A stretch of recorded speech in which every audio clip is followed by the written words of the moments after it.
students, welcome to our online session. This is our session 3 of Science chapter 6, Changes Around Us. In this video, we will learn expansion and contraction in detail. We will see many examples where expansion and contraction are used in our everyday life. Let's start. Class 6 Science Chapter 6 Changes Around Us Session 3. We have studied reversible changes and irreversible changes in detail. In this session, we will study about expansion and contraction. Expansion and contraction. When an object is heated, it increases in size. That is, it expands. Means when you heat an object, it will expand. It will increase in size. And this is called as expansion. And when the same object is cooled, then it will decrease in size. This is known as contraction. The decrease in size of an object on cooling is called contraction. So, now we know that expansion occurs on heating and contraction occurs on cooling. Expansion on heating is a reversible change. When an object is heated, it increases in size, and when the same object is cooled, it decreases in size. So we can say that expansion on heating is a reversible change. We will now look at some examples where expansion and contraction are used in everyday life. So here we have some soil digging tools. These are used in agriculture for digging the soil. We will now study how expansion and contraction methods are used in fixing the iron blade in a wooden handle. The iron blade of these tools has a ring in which the wooden handle is fixed. Normally, the ring is slightly smaller in size than the wooden handle. That means the diameter of the ring is slightly smaller than the diameter of the wooden handle. Therefore, to fix the handle, the ring is heated so that it expands. That is, it becomes slightly larger in size. Now, the handle easily fits into the ring. When the ring cools down, it contracts and fits tightly to the handle. This is how the iron blade is fixed with the wooden handle by expansion and contraction.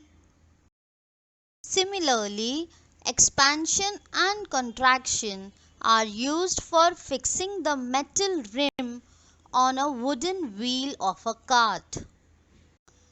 Metal rim is made slightly smaller than the wooden wheel. On heating, the rim expands, that is, increases in size and fits onto the wheel. Cold water is then poured over the rim so that the rim contracts and fits tightly onto the wheel. So, this is how metal rim is fixed on a wooden wheel. When we heat water in a pan, it begins to boil after some time. If we continue to heat further, the quantity of water in the pan begins to decrease. the water changes into its vapor by evaporation, and these vapors again can be changed into liquid water by condensation. We have already studied this in chapter 5, separation of substances, right? So, this process is a reversible change. On heating, the water evaporates, but on cooling, we get back the liquid water again. Let us observe some more changes. Take a small candle and measure its length with a scale. Now, fix it at a suitable place and light it. Let it burn for some time. Now, blow out the candle and measure its length again. Can the change in the length of the candle be reversed? No. The change in the length of the candle cannot be reversed. So we can say that burning of a candle is an irreversible change.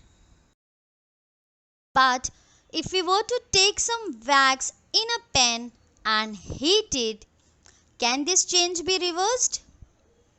Yes, melting of wax is a reversible change, as the wax can again be heated and can be changed into desired shape.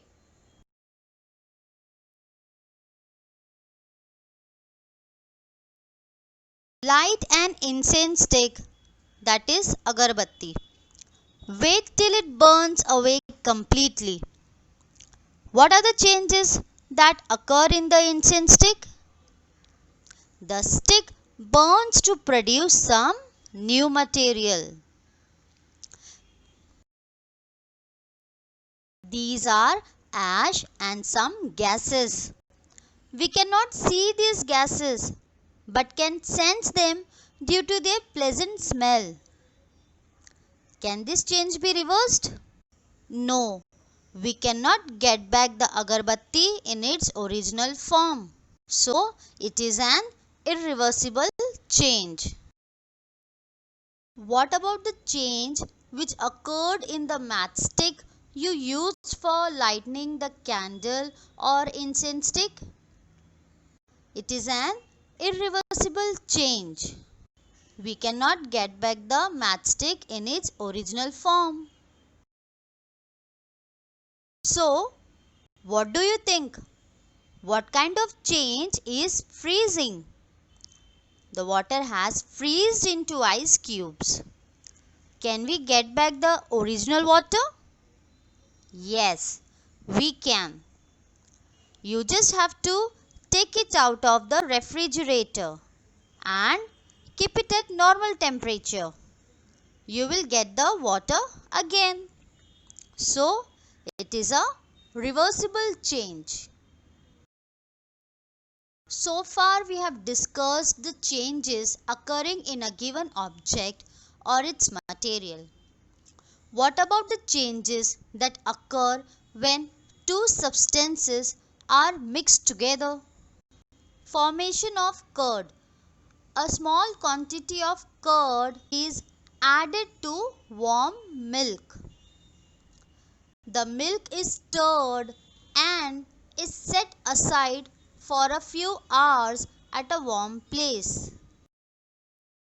In a few hours, the milk changes into curd.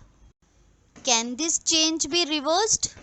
No, we cannot get back the milk. So, formation of curd is an irreversible change. Bujo has often noticed that road construction workers heat a black material, that is coal tar, for repairing a road. He wants to know whether the change caused in tar by heating can be reversed. When coal tar is heated, it melts to form a thick dark liquid, and this thick dark liquid again solidifies on cooling. Hence, the melting or heating of coal tar is a reversible change. Paheli wants to know if you have ever seen a blacksmith making some tools. How does a blacksmith change a piece of iron into different tools? Blacksmith first heats a piece of iron till it becomes red hot. It then becomes soft and can be beaten into desired shape. If this shape of iron is again heated, then we can get the original piece of iron again. Thus, this change is a reversible change. We find that a few ways to bring about a change in a substance could be by heating it or by mixing it with some other substance. We also find that some changes can be reversed while some others cannot be reversed. There must be many other ways of changing things around us. So here we have completed the chapter. I hope you have understood. Thank you for watching the video.